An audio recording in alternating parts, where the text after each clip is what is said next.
Saludos y bienvenidos a los que pasan por Javier Deportes. Buenos días, buenas tardes o buenas noches en función del lugar donde estén. Hoy tenemos una edición muy especial aquí en Sports Network, ya que nos acompaña Arturo Marcano, el mismo del podcast Endorfina, por lo cual lo puedes haber ya leído y conocido a través de Instagram. Sin embargo, esta tarde queremos ir mucho más allá, dado el conocimiento que tiene Arturo en temas más formales del béisbol, por llamarlo de alguna manera, en temas más legales que tienen que ver con la relación entre los jugadores y los equipos, las gerencias de los equipos. Queremos esta tarde investigar, saber mucho más de esa parte del béisbol que muchas veces no conocemos a través de un partido o que no vemos dentro de las rayas de cal. Vamos a darle la bienvenida a nuestros compañeros Manny Carpo, Luis Fernando Pinto, que me estarán acompañando esta tarde, y por supuesto a Arturo Marcano para presentarlo con todos ustedes. Buenas tardes, muchachos, ¿cómo están? ¿Cómo están? Buenas tardes, esto es Sport Network, el nuevo enfoque del deporte. Bienvenido, doctor Arturo Marcano. Muchísimas gracias. No, muchísimas gracias a ustedes por la invitación y por darme este espacio para conversar de esos temas, como decía Javier, que quizás no se leen con frecuencia o a veces se leen mal, a veces la información que sale no es la correcta, se repiten muchos errores. De verdad que es un mundo complejo, eso no, pero tampoco es excusa de que hay mucha desinformación en general, ¿no? Entonces yo creo que esa es la función que he venido tratando de hacer con el podcast ya desde hace muchísimos años, más de 10 15 años. Y bueno, estoy aquí para que me hagan preguntas y con mucho gusto contestarlas, ¿no? Muchas gracias. Sí, primeramente decirle que el profesor Arturo Marcano ha estado en la prensa venezolana, en Meridiano, estrictamente con una columna, no me recuerdo cuál es la columna. Tribunal Ya, ajá, Deportivo. listo. Sí, el Tribunal Tribunal Deportivo. Deportivo, correcto. En el Guía Deportiva, esa fue la primera columna que yo tuve el placer de leer a Arturo Marcano en Meridiano, en Venezuela. Y también, por supuesto, he estado en otras televisoras, en varios programas con Carlos Baerga, con Fernando Álvarez y con otros compañeros más que se han unido a esta tertulia. Pero bueno, Arturo, primero, cuéntanos, primero sobre tu libro. ¿Cuándo va a salir ese libro en español? Que ya lo hemos leído varias veces la portada. ¿Y dónde lo puede adquirir la gente si es que ya salió para publicarlo? Para decirle a toda la gente que vayan a comprar el libro importante. No, todavía falta mucho. Eh, Estoy trabajando en el libro, básicamente estoy usando algunos, yo no uso guión en el podcast normalmente. Hay veces que sí, hay episodios donde escribo y leo, pero normalmente no. A veces lo que hago es poner puntos y eso me sirve de guía y a veces simplemente me siento y hablo. Pero tengo un cuaderno donde tengo todos esos puntos y todas esas notas y decidí entonces realmente ponerme a escribir, ¿no?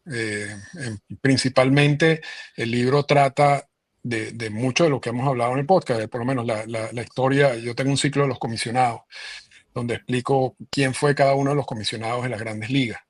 También tengo un ciclo de todos los convenios laborales que se han firmado, donde explico las características de cada uno de los convenios laborales. Eh, en el libro incluyo una sección sobre todos los directores ejecutivos del sindicato, de la MLBPA, y con eso trato de explicar ese mundo que también es parte del juego, ¿no? Aunque suene formal, aunque suene deslegal, aunque suene gerencial, pero si un fanático realmente no conoce en detalle eso que se establece en los convenios laborales, realmente se pierde mucho de lo que está pasando, ¿no? Y entonces, esa es la idea. Todavía lo estoy tomando con calma. No es el primer libro que escribo. Yo publiqué un libro en Estados Unidos que se llama Still in Life en el 2002 y he publicado capítulos de libros o sea, un capítulo en 3 libros distintos en Estados Unidos también, y he publicado en artículos en revistas de derecho en la Universidad de Indiana, en la Universidad de Miami. Entonces, tengo experiencia en eso de escribir. No he escrito nada en español, primera vez que lo hago, y estoy tomándolo con mucha calma para realmente agregarle la mayor cantidad de datos posible. O sea, no quiero escribir por escribir, ¿no? Sino, por lo menos hoy me tocó ya había terminado el capítulo del convenio laboral antes de la temporada del COVID. y me tocaba hablar de qué pasó en la temporada del COVID, porque eso aun cuando no es como un convenio laboral, pero realmente hubo una negociación para que se pudiera dar esa temporada. Y fue una temporada con unas características muy particulares. Entonces, hoy me tocó escribir simplemente eso, y escribí 2, 3 páginas y todavía tengo muchas ideas en la cabeza, pero así voy. Entonces, es un proceso que lo estoy disfrutando, quizás por primera vez. Los otros libros, yo creo que había más una obligación de escribir para publicar. En este no, en este es un proceso que estoy realmente aprendiendo de nuevo, investigando de nuevo, y quiero tomarlo con la mayor calma posible. Entonces, no tengo fecha de publicación. Yo espero terminarlo este año, eso sí, eso es lo que tengo en mente. Pero bueno, una vez que lo termine, entonces ya empezaré a buscar editorial y a buscar maneras de publicarlo. Pero Manny, por los momentos no hay nada. Por los momentos lo que hay son unos capítulos que todavía están por la mitad y que le falta mucha comida, pero en eso vamos. Ok, ok. Arturo Marcano, doctor, sabemos que vienes de la Universidad Católica Andrés Bello, ¿ok? Donde es tu génesis. Pero la concepción familiar, ¿quién es Arturo Marcano? ¿De dónde es? ¿Nos puedes explicar un poco al respecto para que nuestro público de Sport Network te conozca?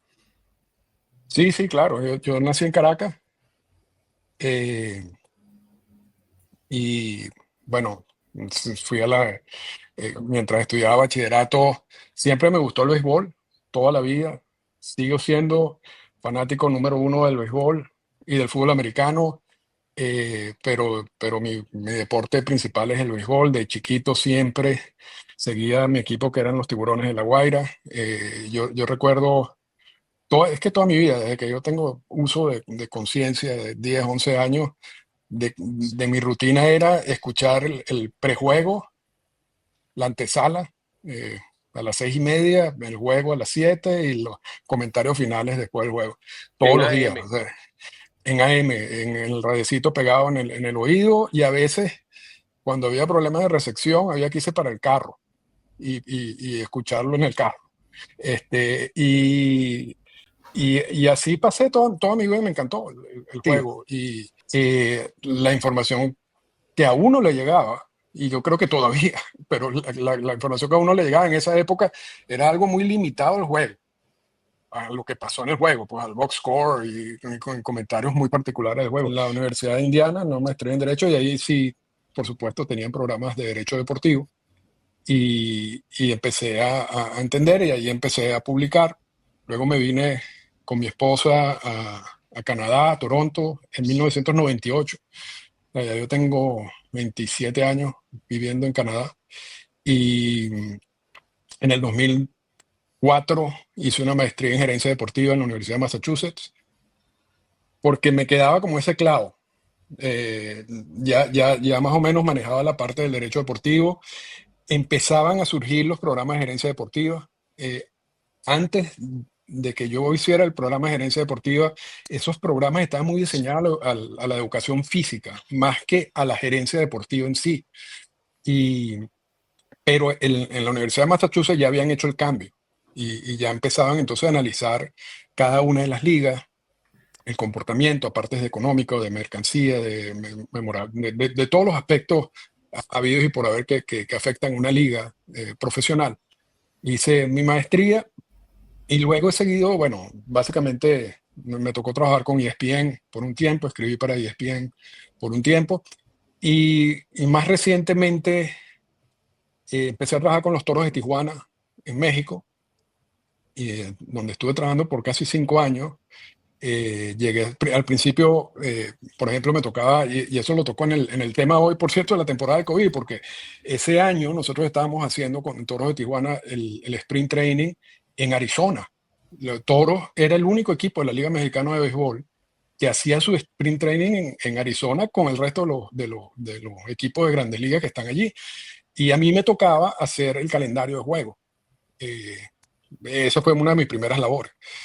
Y ese año nos mudamos para Phoenix. Nuestro manager era Omar Vizquel, por cierto. Nuestro coach era Carlos Hernández. Howard Johnson, un gran jugador de los Mets de Nueva York, era nuestro coach de bateo.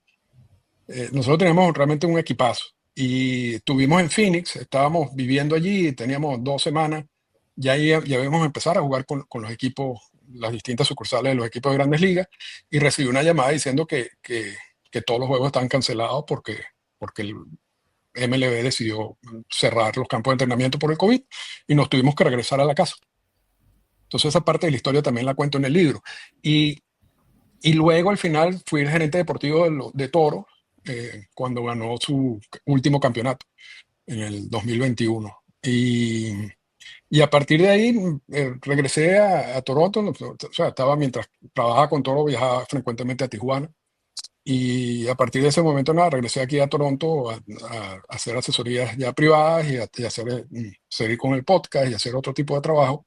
Y bueno, eso es más que todo un breve resumen de lo que he venido haciendo. Arturo, ¿en qué nivel está la gerencia deportiva en el invierno? La pelota invernal. ¿Qué nivel?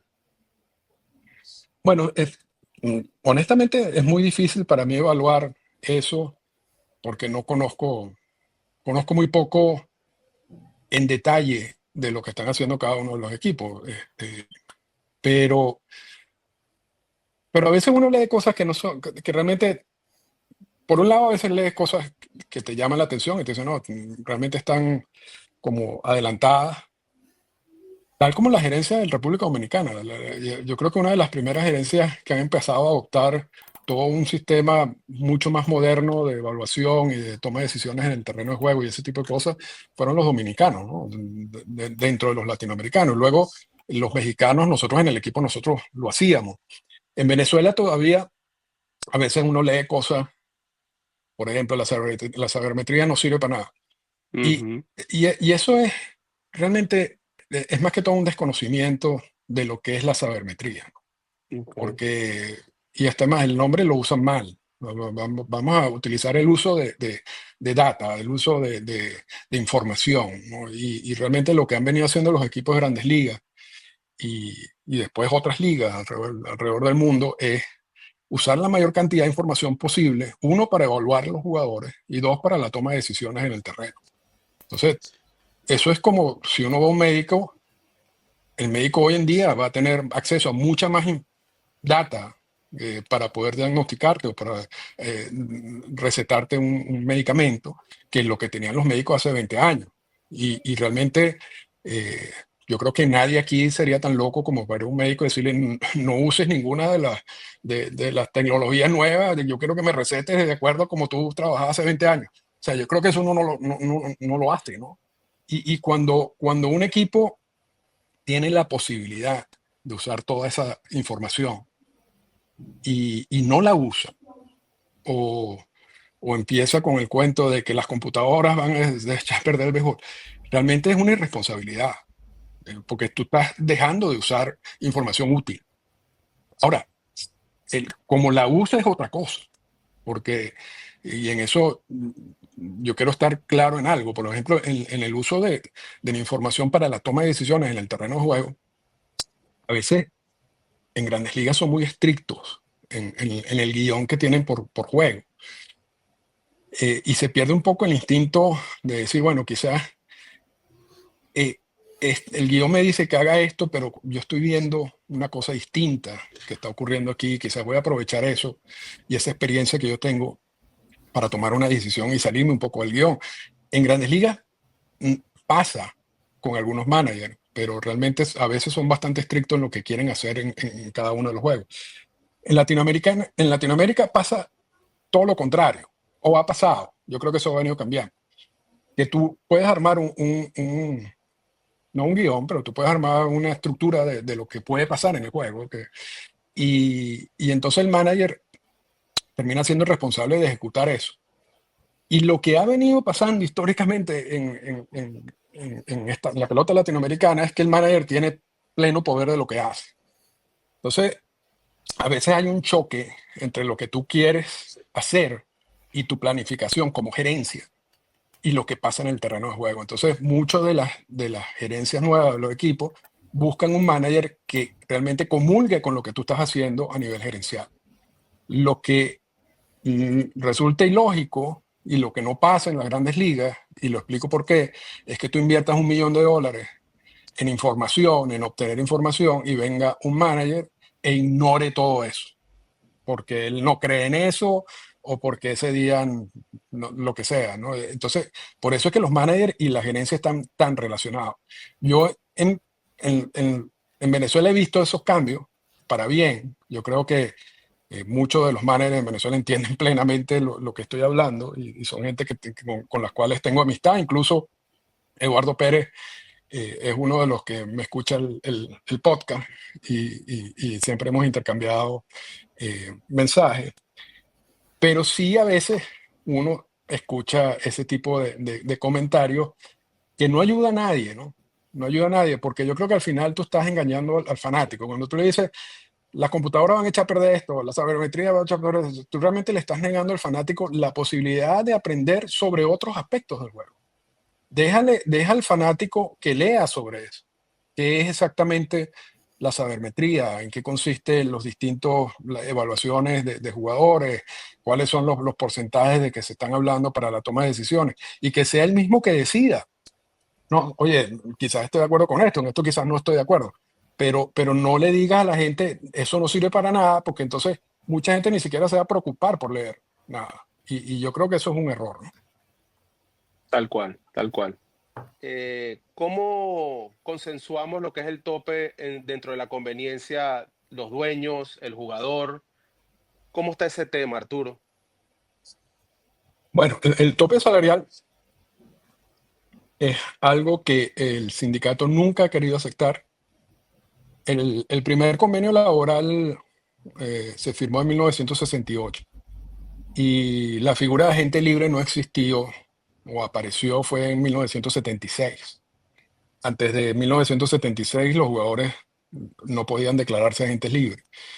Y, y eso explica un poco a veces esas historias románticas de que este jugador estuvo toda la vida con su equipo y demuestra que amaba al equipo y resulta que no es que amaba al equipo, es que no podía salirse de los contratos, tenía que estar amarrado de por vida con ese equipo, ¿no? Y en 1976 surge, ya se incorpora en el convenio laboral la figura de agentes libres y entonces los dueños de equipo empiezan a preocuparse sobre los gastos que hacen en salario. Y una de las maneras que ellos pensaban podría funcionar es colocar topes salariales, que es tal como funciona la NBA, la NFL, la NHL, todas las ligas. La única liga que no tiene topes salariales es MLB. Y el sindicato nunca le gustó eso, nunca le pareció atractiva la opción de colocar topes salariales. ¿Cómo funciona un tope salarial? Bueno, tú tienes los ingresos de la liga, los ingresos que genera la liga relacionados con el deporte, porque no son todos los ingresos. Por ejemplo, si aquí en el Rogers Center, donde juegan los Blue Jays, se hace un concierto de Taylor Swift, ese concierto, no, el Rogers Center es propiedad de los dueños de Rogers, que son los dueños de los Blue Jays. Pero ese concierto, el dinero que genera esos conciertos no entra en la repartición con los jugadores, porque eso es una cosa aparte, ¿no? Ok. Y eso igual con cada uno de los equipos. Entonces, el 50% de los ingresos generados por el juego se supone, bueno, hay distintos porcentajes, pero incluso los primeros porcentajes eran 60 de dueños de equipo y 40 jugadores en las propuestas, pues porque nunca ha habido tope Ok. salarial en grandes ligas. Pero normalmente funciona 50, 55, 55, 45, 57, 43, 40, 53, 46, o sea, están por allí. Eh, y entonces, esa mitad de los ingresos o sea, una de las mitades, por supuesto, para los dueños de equipo como su ganancia del negocio. Y la otra mitad la tienen que usar para pagar salario. Entonces, cada equipo tiene una asignación, dependiendo de qué tipo de topes salariales sea, porque hay topes salariales duros que tú no te puedes pasar de la asignación. Y hay topes salariales blandos, donde tú tienes una asignación, tú tienes 100 millones para invertir en nómina, te puedes pasar a 120, pero esos 20 adicionales vas a pagar un impuesto, que es parecido a lo que es el impuesto al balance competitivo en estos momentos. Eh, El sindicato siempre ha dicho que eso realmente lo que es una manera de que los dueños de equipos garanticen sus ganancias, y realmente lo que estás haciendo es eliminarle el incentivo de equipos en mercados grandes de invertir en salario. Eh, MLB dice que una manera de mantener la competitividad es a través de los topes salariales, porque un equipo, por ejemplo, el fútbol americano, mi equipo Buffalo, los Bills, me toca ir a Buffalo constantemente, me queda cerca de Toronto. Buffalo es una ciudad pequeña, bastante pequeña, y sin embargo puede competir con equipos que están en Los Ángeles, con equipos que están en Nueva York, con equipos de Kansas City. Es realmente una ciudad muy pequeña y vimos en el Super Bowl que estaban a punto de ganar su tercer título de manera consecutiva. Y todo eso dicen que es debido a la estructura que genera el tope salarial, que permite a un equipo en Kansas City, en Buffalo, a competir con equipos en Los Ángeles o en Nueva York. Sin embargo, realmente cuando tú te pones a analizarlo, las estadísticas sobre la competencia en grandes ligas, te das cuenta de que no necesariamente los equipos que más invierten primero ganan. Y segundo, hay mucha rotación de ganadores, más rotación de ganadores en MLB que en lo que pasa en la NBA, por ejemplo, o lo que pasa en la NFL, que son ligas con topes salariales ya desde hace mucho tiempo. Entonces, no necesariamente te garantiza una competitividad allí. Ahora, sí tenemos un problema, o sí hay un problema hoy en día con algunos equipos en grandes ligas, Miami, Pittsburgh, Tampa, eh, Cleveland, que aun cuando constantemente se mete en el playoff también, todos los años tienen que tomar decisiones para mantener esa nómina baja. Hay muchos equipos así que tú sientes que no están invirtiendo en los equipos. Y por el otro lado, tienes casos, por supuesto, como los Dodgers, como los Mets este año, pero eso cambia año tras año. Los Yankees, por supuesto, Boston en algún momento era uno de los que más gastaba, sin embargo últimamente no ha sido así. El mismo Toronto, que pareciera que invierte mucho más y tiene muchas más posibilidades de hacer ese tipo de gastos que otros equipos. Entonces, eh, realmente el tema en sí de tope salarial parecía que estaba muerto, porque en, en, a- en el 2002, en el 1998 se incorporaron el impuesto al lujo, que ahora se llama el impuesto al balance competitivo, que hace las veces de un tope salarial. Sin embargo, recientemente lo que hemos visto, y por toda la inversión de los Dodgers de Los Ángeles que han hecho este año, es que hay una presión por parte de los equipos de volver a rescatar ese tema del tope salarial. Y si eso es así, entonces, bueno, hay que prepararse para unas negociaciones. Este convenio laboral se vence en el 2026, y entonces van a ser unas negociaciones muy duras porque, por principio, el sindicato nunca va a aceptar un tope salarial. Y entonces, bueno, ya veremos qué pasa. La última vez que hubo esa pelea realmente fuerte por el tope salarial fue en 94-95, que generó la huelga que canceló la Serie Mundial de la temporada 94 y que realmente es una huelga que le costó mucho después a MLB recuperarse. Arturo, hace rato mencionabas a Marvin Miller, quien fue quien lideró el tema de la creación del sindicato de peloteros y no la creación del sindicato de peloteros, pero sí la creación del primer convenio colectivo firmado en el 68. Él fue parte de la dirección de ese sindicato a partir del 66. Comentabas también que en esos primeros años se logró luego lo que fue la figura de la agencia libre. Este sindicato, desde aquel momento del 68 que apareció el primer contrato colectivo hasta este último que está vigente hasta el 2026, ¿qué logros consideras tú que ha alcanzado en pro de los jugadores, que ha evitado en cuanto a exigencia de los dueños de los equipos que pudiese afectar a los jugadores, y qué tiene por hacer aún para ayudar al crecimiento de los jugadores? Vimos, por ejemplo, en pandemia cómo los jugadores de ligas menores se veían afectados por temas de salarios porque no estaban jugando, se canceló la temporada también ese año. Hemos visto también cómo se quieren o se movió hace muy poco lo que es el salario mínimo de los jugadores. Eh, la protección que necesita un novato que sube en septiembre para jugar apenas 2 semanas, cómo va su ganancia económica para ese jugador en ese momento que solamente juega un par de semanas en grandes ligas. ¿Qué le falta por hacer al sindicato desde que nació ese primer contrato colectivo en el 68 gracias a Marvin Miller? Sí, sí, bueno, es básicamente imposible contestarte esa pregunta porque son muchas cosas, pero vamos a resumirlo lo más posible. Sí, Marvin Miller fue designado el director ejecutivo de esta versión del sindicato. Ha habido otras versiones del sindicato, ¿no? Pero se puede decir que la versión moderna del sindicato nace con la designación de Marvin Miller y sí negocia ese primer convenio laboral en 1968.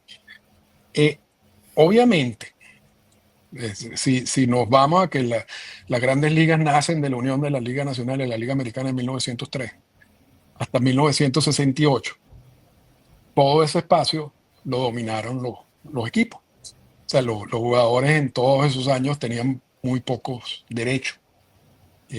Quizás los jugadores élite recibían bastantes beneficios, pero en términos generales no había, eh, todo lo manejaba y lo decidía directamente en los equipos o el comisionado, que el comisionado, ya sabemos, es un empleado de los dueños de equipos, no es una figura independiente. Entonces, cuando se firma el primer convenio laboral en 1968, es obvio que los jugadores empiezan a ganar derechos, porque peor no podían estar. O sea, igualmente los equipos comienzan a perder poder, pero también era lógico porque tenían todo el poder en ese momento. Y en todos los convenios laborales se negocian cosas básicas como los salarios mínimos. El salario mínimo se ha aumentado todos los años a partir de ese primer convenio laboral. El plan de pensiones, los derechos de ir al arbitraje salarial, el derecho luego de ser agente libre, el proceso de reclamos que se llama grievance, que es cuando un jugador se mete en problemas porque el comisionado lo suspende por alguna razón, entonces él tiene la posibilidad de apelarlo. En principio se apelaba ante el mismo comisionado, que era una cosa absurda, y después en 1970 se le quitó ese poder al comisionado y ahora uno apela ante un árbitro independiente. Eh, Han surgido políticas, la política antidopaje, la política de violencia doméstica. O sea, cada convenio laboral tiene muchas características particulares y yo creo que hasta recientemente el sindicato había hecho una excelente labor en defender los derechos, no que no lo haga ahorita, pero ya voy a explicar por qué, en defender los derechos de los jugadores y en ir ganando poder en cada una de esas negociaciones. Lo que ha pasado recientemente, sobre todo después de que Bob Selig se convierte en comisionado de las grandes ligas y establece una estrategia bastante interesante desde el punto de vista de las grandes ligas, es que el sindicato ha perdido un poco de fuerza. O sea, la fuerza que perdieron los dueños de equipo en todos esos años, hasta que Selig fue comisionado de las grandes ligas, la empieza a recuperar en los convenios laborales que negoció Selig y después de que los convenios laborales que ha negociado Rob Manfred. Y todo el poder que habían ganado el sindicato en los años de Miller y Donald Fehr, no es que empieza a perderse, pero empieza no a reflejarse como se reflejaba antes en los convenios laborales.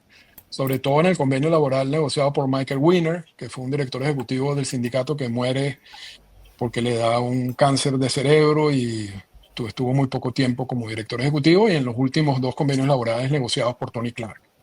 Entonces, hay muchas cosas que han pasado en estos últimos convenios laborales que han afectado negativamente a los jugadores, el crecimiento de los salarios, porque uno a veces se queda en el Juan Soto, ¿no?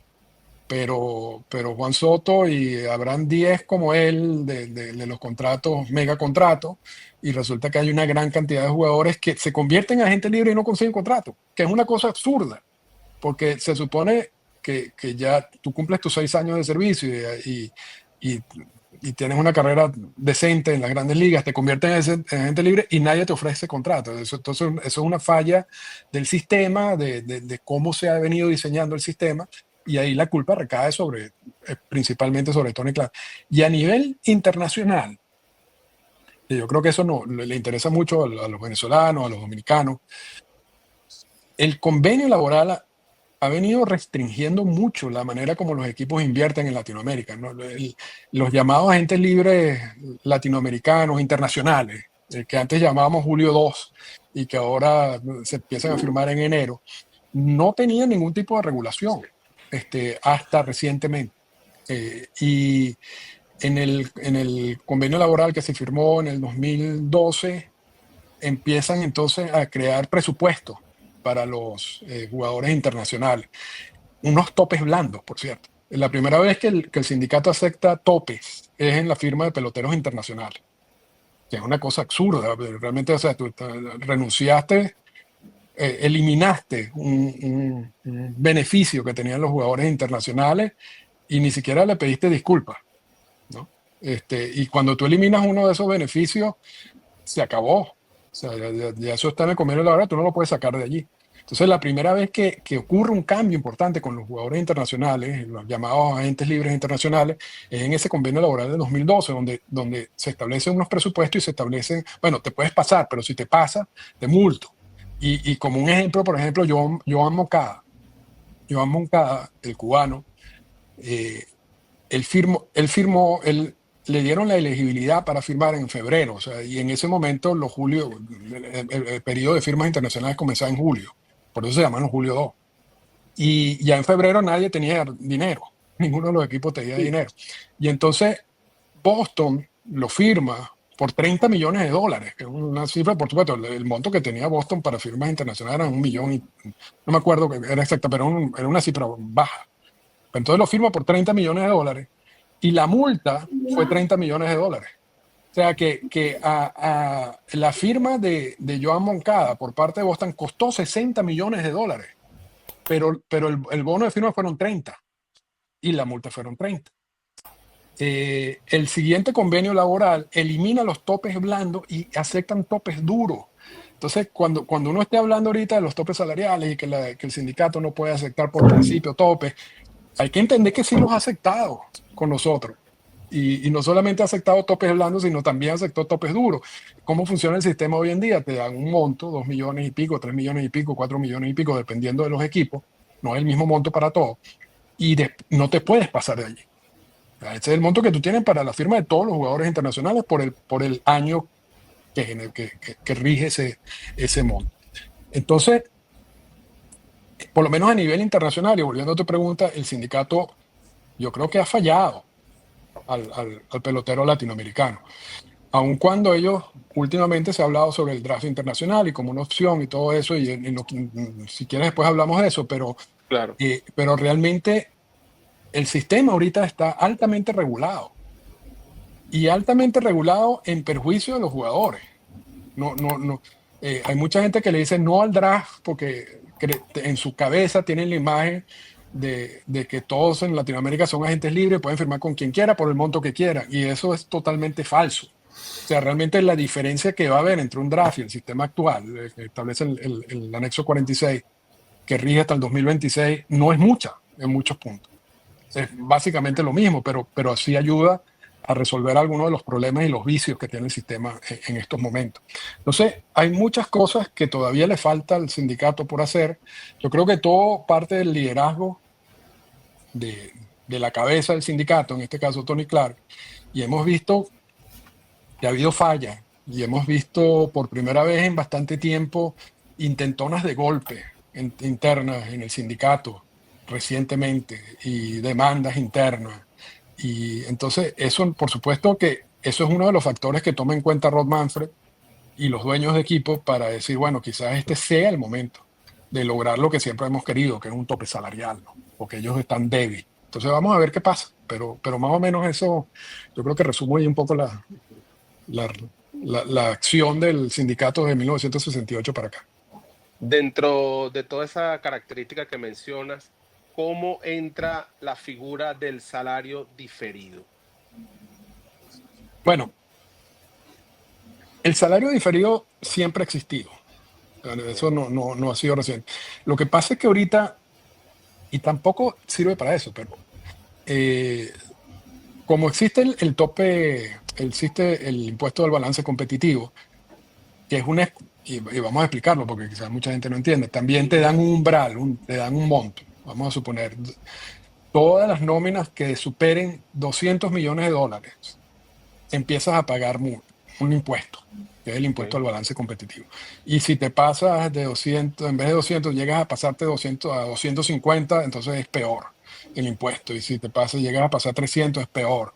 Y si lo haces en 2, 3 años consecutivos, ese impuesto sube y sube y sube. Entonces los Ok. Dodgers están pagando una cantidad de impuesto increíble.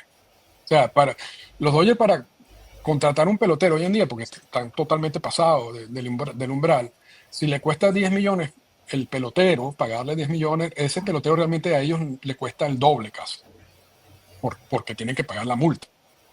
Parecido al caso de Joan Moncada. Entonces, lo que muchos equipos tratan de hacer, ¿no? y es diferir los salarios, es extender esa relación contractual. En vez de ser de 5 años, vamos a poner un contrato de 100 millones, de entre 5 años son 20 anuales, y entonces serían 20 millones que te cuentan nómina y que empiezan, que lo sumas para ver si llegas o te pasas el umbral. Entonces amplían esa relación a 20 años y entonces empiezan a diferir los salarios. Pero realmente la fórmula para el cálculo del umbral no come cuento. Igual tienes que pagar, ¿no? Igual te lo van a promediar por la cantidad de años que tengas, y aun cuando tú estés pagando, por ejemplo, a Ohtani le pagas $2 millones ahorita, pero para efectos del balance competitivo, su salario es aproximadamente $30 millones, para efectos del impuesto. Pero para el pago en sí, o sea, lo que desembolsa a los Dodgers este año, por ejemplo, van a ser $2 millones. Entonces son vías que hay para tratar no de evadir, pero tratar de estar en una situación un poquito mejor con los balances competitivos, de reducir un poco la presión de la nómina a corto plazo. Y eso, hablando con gerentes de equipo, muchos me decían, por lo menos a un gerente de un equipo de Grandes Ligas, si puede convencer al equipo de diferir contratos, o que los contratos sean backloaded. Antes hay contratos que son front-loaded y back-loaded. Eso significa que, por ejemplo, yo te firmo un jugador por 5 años. Un contrato front-loaded es que por $100 millones, es que vamos a suponer que 80 millones de esos 100 millones lo voy a pagar en los 2 primeros años y los 20 en los últimos años. Un contrato backloaded es al revés. O sea, yo voy a pagar 20 millones en los primeros 3 años y voy a pagar los 80 millones en el resto. Entonces, los gerentes, si pueden convencer a los dueños de equipo, les conviene los backloaded, o sea, pagar al final. Y es básicamente, por ejemplo, el contrato de Miguel Cabrera. Al final de los últimos 3 o 4 años de Miguel Cabrera era incambiable, porque no solamente había bajado igual Albert Pujol, no solamente había bajado su rendimiento en el terreno, sino que a Detroit le tocaba pagar los años más caros en esos 3, 4 años. Entonces realmente cambiar a Miguel Cabrera es imposible desde el punto de vista de contrato. ¿Y por qué lo hacen los gerentes? ¿Y por qué aceptan los gerentes en eso? Porque ellos dicen, bueno, yo contrato a este jugador y voy a tener quizás 2 años o 3 años para ganar, y si no me van a votar. Entonces el problema realmente de esos últimos años de ese jugador y quién le paga no va a ser mi problema. Yo seguramente no voy a estar en la organización. Y entonces eso más o menos pasa. Pero hay muchos contratos diferidos y muchos contratos, y ya ha habido muchos contratos diferidos en la historia del béisbol. Lo que pasa es que los Dodgers lo están usando más como herramienta ahorita por todo esto. A los equipos no les gusta, al comisionado no le gusta. Hay otros equipos que tampoco, que no aceptan ese tipo de contratos diferidos. Toronto no lo hacía y lo hizo ahora con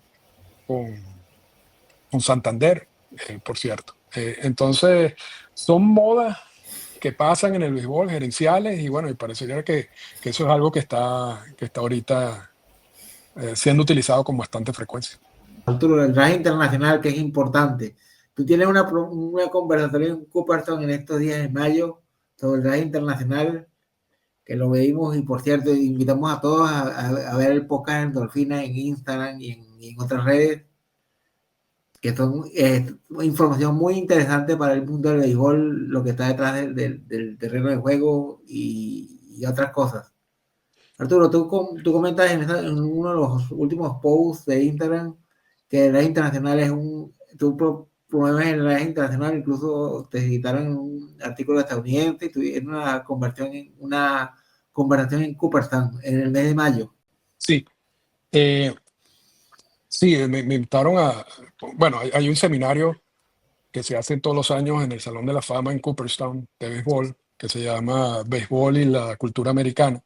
Es un seminario académico, un simposio académico, que es bastante difícil que te acepten una propuesta. Hay mucha competencia entre profesores universitarios en Estados Unidos en el área del derecho deportivo. Y bueno, tuve la suerte de que mi propuesta sobre el draft internacional fue aceptada, donde voy a analizar los pros y los contras eh, del draft internacional. Y yo creo que el mayor contra no es tanto la estructura del draft internacional, porque como decía antes, no hay mucha diferencia entre la estructura actual del cómo firma un jugador en estos momentos por el anexo 46 del convenio laboral vigente y lo que podría ser un draft internacional. Eso no, yo no creo que vaya a haber un cambio muy trascendental de un sistema al otro. Pero la preocupación mayor que hay en estos momentos es la corrupción que existe en la firma de peloteros internacionales en Venezuela, en República Dominicana, los abusos contra niños, niños que a los 12, 13 años les inyectan esteroides para caballos. Hemos visto recientemente un par de niños que murieron luego de eso, de haber sido, de recibir constantes esteroides. Y no es la primera vez que pasa, ha pasado en varias oportunidades. Los abusos de las relaciones. Y por supuesto, yo siempre que hablo de este tema, digo, no son todos. Tengo amigos que trabajan en el sistema y lo hacen de la mejor manera posible. Pero el nivel de corrupción ya es alto y entonces ya, incluso los que hacen las cosas bien, terminan tentados en hacerlas mal porque no pueden competir, ¿no? Pero en esas relaciones entre los entrenadores y los niños hay muchos abusos de cuánto le cobran. Después ahora aparecen unos prestamistas, porque ahorita resulta que como hay topes duros, entonces los equipos no solamente te firman el jugador que es elegible para el año de su firma, o sea, a los 15 años, a los 16 años, sino que empiezan a firmar a jugadores que están 2 años de ser elegibles, o sea, a los 14, después o 3 años a los 13, o 4 años a los 12. Entonces tú estás viendo negociaciones hoy en día de equipos con niños de 12 años en donde se establecen unos precontratos y le dicen, bueno, de aquí en 3, 4 años te voy a pagar $1 millón. Y entonces aparecen unos prestamistas que le dicen al niño, a la familia, pues claro, a la familia, porque ¿qué va a decir un niño de 12 años? Un niño de 12 años no sabe ni siquiera ni leer ni escribir, ni tienen conocimiento de nada de esto. Y le dicen a la familia, mira, el millón te va a quedar la mitad porque tienes que darle la mitad al entrenador, de esos $500,000, yo te pago ahorita, vamos a poner $300,000 y yo me quedo con los $200,000. O sea, te estoy comprando $500,000 por $300,000, pero te lo pago ya. Y eso lamentablemente, eso ha servido también para lavar dinero, ¿no? Y vemos gente involucrada con actividades no legales haciendo ese tipo de transacciones, ¿no? Adulteración de las edades también, Arturo. Adulteración de las edades, claro, hemos visto el caso de San Diego de un niño que firmó a los 16 años y realmente tenía 21 años. Y eso se ve con frecuencia, incluso no solo en República Dominicana. Hubo Jorge Pérez, uno de los directores internacionales de MLB, dijo que la situación en Venezuela es igual o peor en este estilo de problemas. Y eso generó mucha reacción en Venezuela de que eso no es así. Pero realmente hay tanta... O sea, el sistema está tan mal desde todo punto de Viciado. vista, tan viciado, que la única manera de solucionarlo, lamentablemente no lo puedes solucionar por las herramientas. Bueno, mentira. Tú podrías solucionarlo con las herramientas que tienes ya, porque los equipos, por ejemplo, deberían cortar esos preacuerdos, que es la base de todos estos vicios. Porque el CBA te dice que tú puedes usar solamente el dinero en jugadores elegibles. Entonces, porque no está bien, no es legal, no es reglamentario que tú comprometas el presupuesto de un año que no está cubierto en el CBA, o sea, con esos precontratos. Pero MLB, que se le han planteado ese problema 1000 veces y que diga y que trate de que los scouts no lo sigan haciendo, han dicho que eso no lo pueden controlar porque esos son negocios bajo cuerda, verbales, que es muy difícil para ellos hacerle seguimiento. Y el sindicato, que también creó esta estructura, porque el anexo 46 es una negociación entre las dos partes, y que puede presentar reclamos, porque cuando tú tienes un convenio laboral y existe una norma y una de las dos partes viola la norma, la otra parte puede presentar un reclamo ante un árbitro independiente, decirle, mira, aquí están actuando de una mala manera. Entonces el sindicato ha dicho, ustedes están haciendo las cosas mal, esos precontratos no deberían existir, nunca ha presentado un reclamo. ¿Y qué es lo que pasa? Que básicamente en ese juego que hay entre las dos partes, y que esto se ha convertido simplemente en una pieza de negociación en cada convenio laboral, en los últimos 4 convenios laborales, resulta que los problemas siguen allí y nadie los soluciona y hay una cantidad de niños afectados. Entonces, un draft internacional resolvería el problema porque te eliminan los precontratos de todas. O sea, el niño simplemente tendrá que esperar cuando es elegible para ver que un equipo lo seleccione. O sea, no puede tener ninguna relación con un equipo antes de ese momento. Y entonces, dependiendo en dónde lo selecciona, le corresponderá un dinero específico. Entonces cortas los preacuerdos y allí entonces cortas una cantidad de vicios que existen hoy en día. Pero ha sido un tema muy difícil de vender en Latinoamérica. Lamentablemente, mucha gente involucrada en esos vicios se ha encargado de promover el no al draft, y una cantidad de cosas que son totalmente falsas, pero lamentablemente son gente que tiene mucho poder en los medios, mucha influencia. Intereses. No, totalmente. Muchos de esos jugadores son prestamistas. Muchos jugadores, exjugadores que salen en algunos medios diciéndole no al draft, prestan dinero o son agentes o reciben dinero de todo este sistema, ¿no? Veremos qué pasa en el siguiente, porque yo creo que en este último estuvo a punto de negociarse el draft internacional. Yo creo que el próximo CBA, no veo cómo no lo hagan, cómo no entreguen el draft internacional a cambio de otras cosas, pero yo igual pensé que eso iba a pasar en el anterior convenio laboral, así que esperemos y a ver qué pasa. ¿Y cuándo tenemos respuesta al respecto con ese tema? No, eso vamos a tener que esperar a que el vencimiento del actual convenio laboral, que es en el 2026, luego de la temporada del 2026, o sea, luego de la siguiente temporada, no esta que va a ocurrir, sino la siguiente. O sea, que Y seguimos con las aberraciones y los vicios hasta el seguimos, 2026. sí, porque lamentablemente la decisión de ambas partes ha sido, no puedo hacer nada. Wow. Hay tanto dinero y hay tanta gente involucrada que le está sacando provecho al sistema que realmente la autorregulación no va a existir. Es muy difícil que exista. Lamentablemente es necesario que el sistema cambie para que se corten los vicios. Arturo, entre las cosas que se escucha por ahí de los que llaman al no draft internacional, es que Puerto Rico, por ejemplo, que es parte del draft internacional ya hace algunos años, que debido a esa presencia ha disminuido el desarrollo del pelotero proveniente de Puerto Rico, del pelotero joven proveniente de Puerto Rico que va a grandes ligas. Y por ende, eso ha afectado que hoy Puerto Rico no sea el segundo país con mayor aporte desde Latinoamérica hablando a grandes ligas luego de la República Dominicana. Ya ese lugar ha sido desplazado por Venezuela. Y mucha gente del entorno, y eso es lo que quiero que nos ayudes a dilucidar si es parte de una teoría falsa o cierta, dice que el hecho de que Puerto Rico participe en el draft internacional los ha afectado en su desarrollo. ¿Cómo ves esa situación específicamente con los jugadores provenientes de ahí de la isla del Encanto? Sí, eso es igual que esos argumentos de que la sabermetría va a destruir el béisbol y todo eso.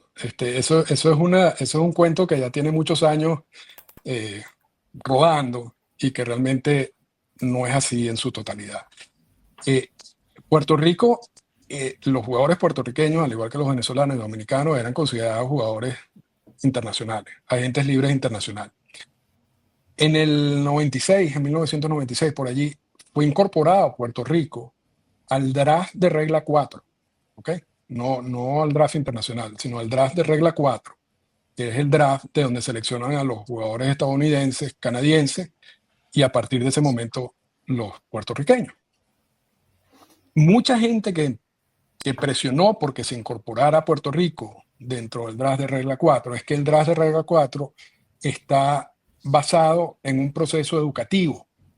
O sea, es decir, los jugadores seleccionados en el draft de regla 4 o están en bachillerato o están en college. Y entonces le permitía a los jugadores puertorriqueños buscar alternativas educativas en Estados Unidos para que saquen su carrera, ya sea de bachillerato, ya sea de college, y que sean escogidos como parte del draft de regla 4. Y obviamente causó un impacto al principio porque, bueno, saltaste de que los equipos podían afirmar a quien sea en Puerto Rico a tener que regirse por las reglas del draft. ¿Ok? Ahora, yo creo que eso, y si uno empieza, revisa la cantidad de peloteros firmados en Puerto Rico año tras año, hasta ahorita, y tú te vas a ver que tampoco es que es una diferencia abismal. Pero por otro lado, se le ha dado oportunidad a mucha gente de hacer carreras de bachillerato y universitaria, y vamos a estar claros que todos esos prospectos que firman al profesional en Venezuela o en República Dominicana, un 3% o menos llega a las grandes ligas. Y el resto son jugadores frustrados, no tienen muchos sin educación, muchos sin saber leer y escribir. Entonces yo siempre he dicho que es una carga social que está generando el béisbol y que a nosotros, los que dicen que los Puerto Rico es eso, nunca hablan de este otro aspecto, de los beneficios que es entrar dentro de regla 4.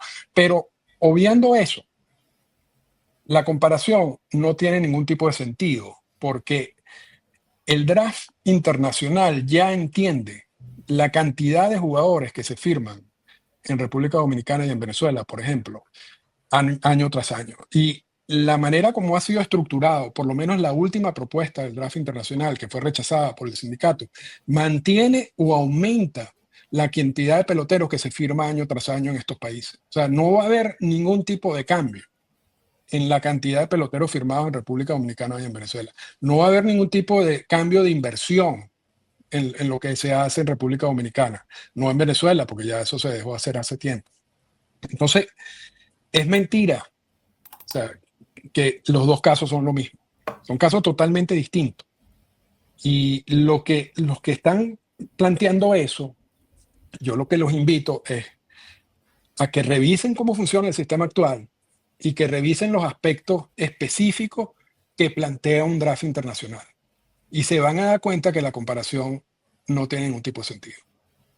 ¿No? Y que absolutamente el draft está mostrando que es realmente positivo para la constitución y construcción de un ser humano, porque estamos viendo aberraciones de parte familiar, de parte de unos niños, y esto te permite no solamente ser pelotero profesional, sino también tener una carrera en la cual te puedas desarrollar.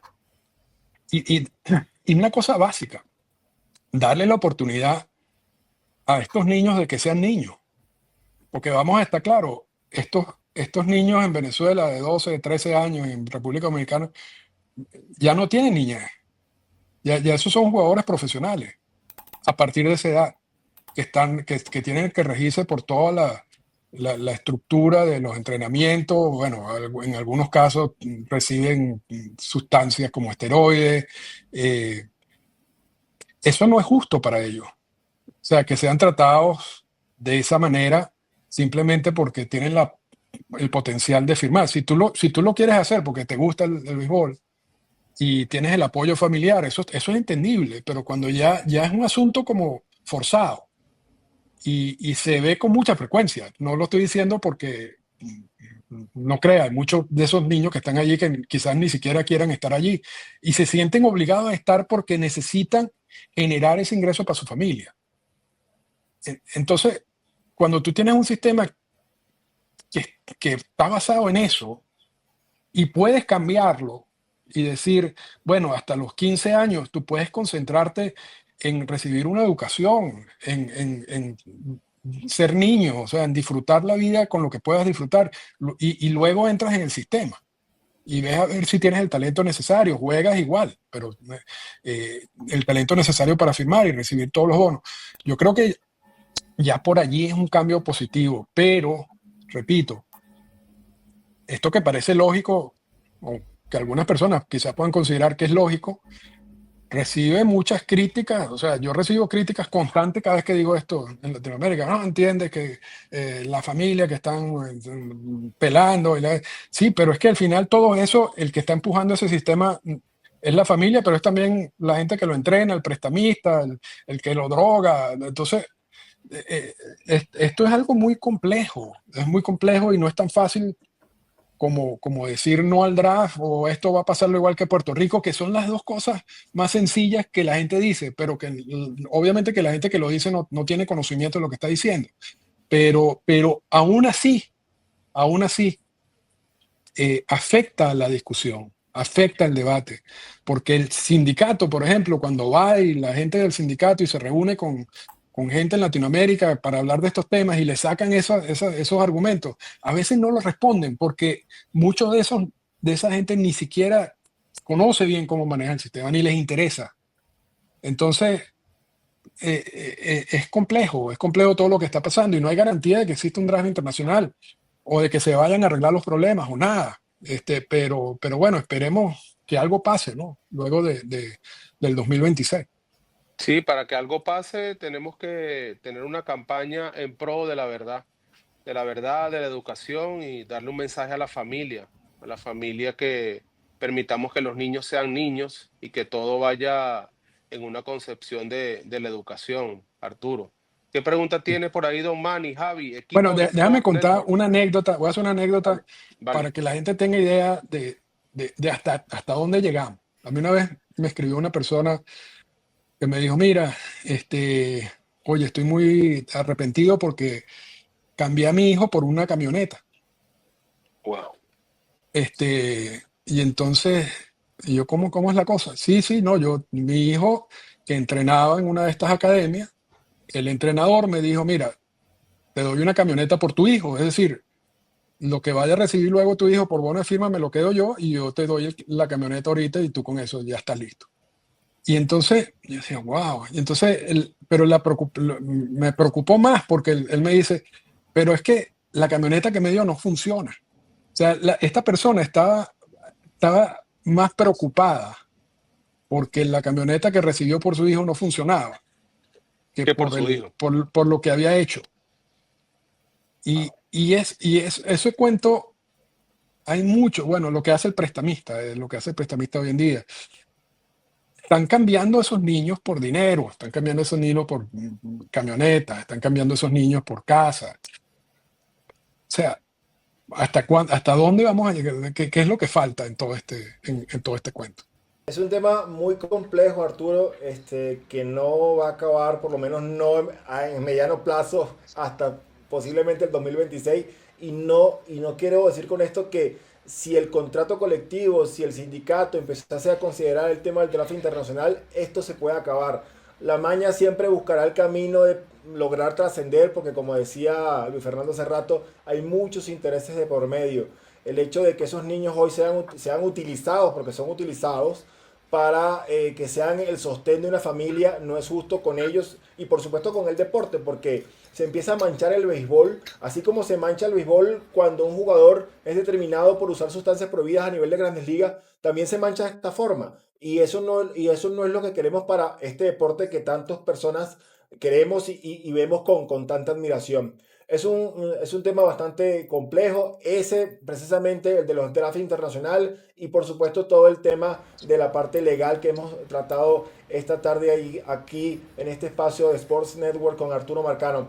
Arturo, te quiero agradecer este tiempo, esta más de una hora que tenemos conversando. Quiero también presentar mis disculpas por tanto tema tecnológico que hemos tenido inconvenientes, pero ha salido adelante la nota. Quiero dejarte una última palabra por delante de nuestro agradecimiento, evidentemente, pero quiero dejarte una última palabra para que hagas ese llamado a toda la gente que está metida en el tema del béisbol y a todas aquellas familias que quieren ver al béisbol como un futuro para ellos, que lo hagamos de una forma positiva pensando en los protagonistas, ¿no? Sí, sí, yo creo que, y por supuesto los agradezco a los tres por la invitación. Y y por todo este tiempo que me dieron para conversar.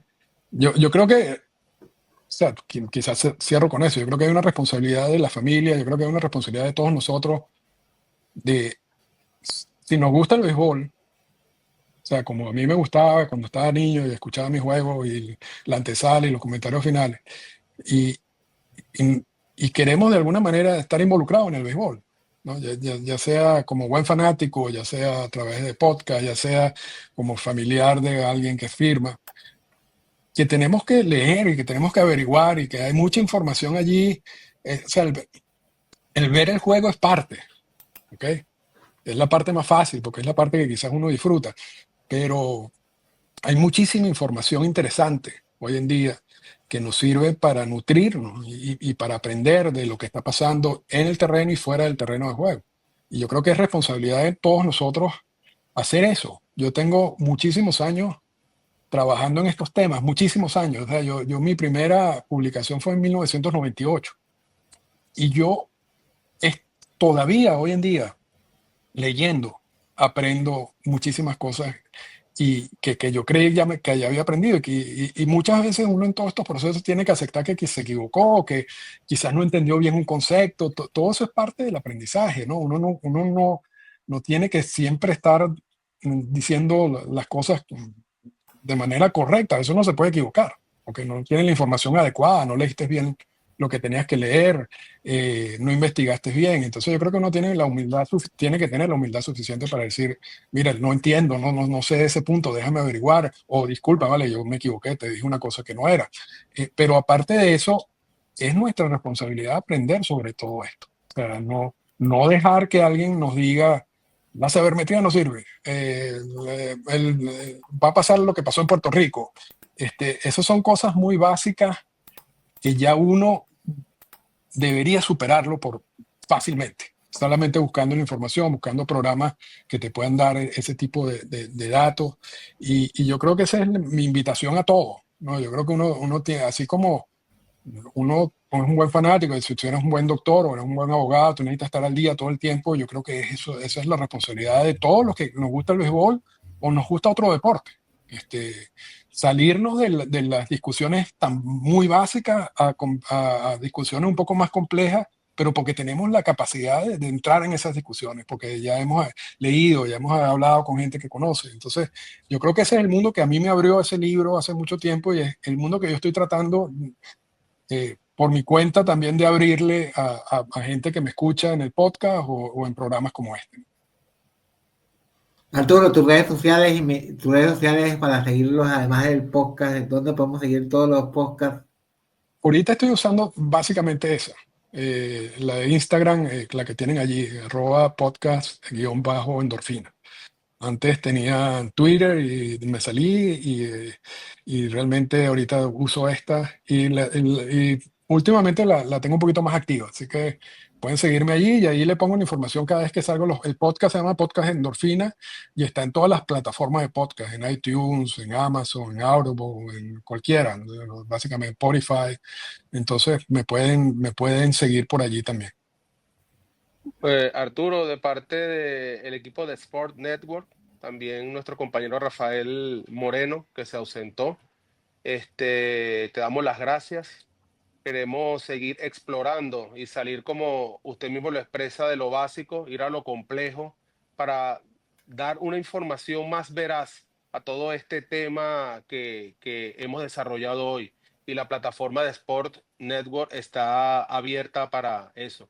Te lo agradezco, muchísimas gracias por esta cátedra que nos acabas de dar hoy y que el Padre te siga consolidando en salud. Muchísimas gracias, Arturo. Muchas gracias a ustedes. Y así terminamos este espacio, esta edición muy especial de Sports Network aquí con Arturo Marcano. Recuerden a los que nos siguen por las redes sociales suscribirse al canal, darle like a este tipo de contenido si este es de tu agrado y por supuesto ayudarnos a compartirlos para que información tan importante como esta llegue cada vez a más personas. Y por supuesto queden muy pendientes que por allí nos vamos a encontrar entrando en cualquier estadio. Vaya.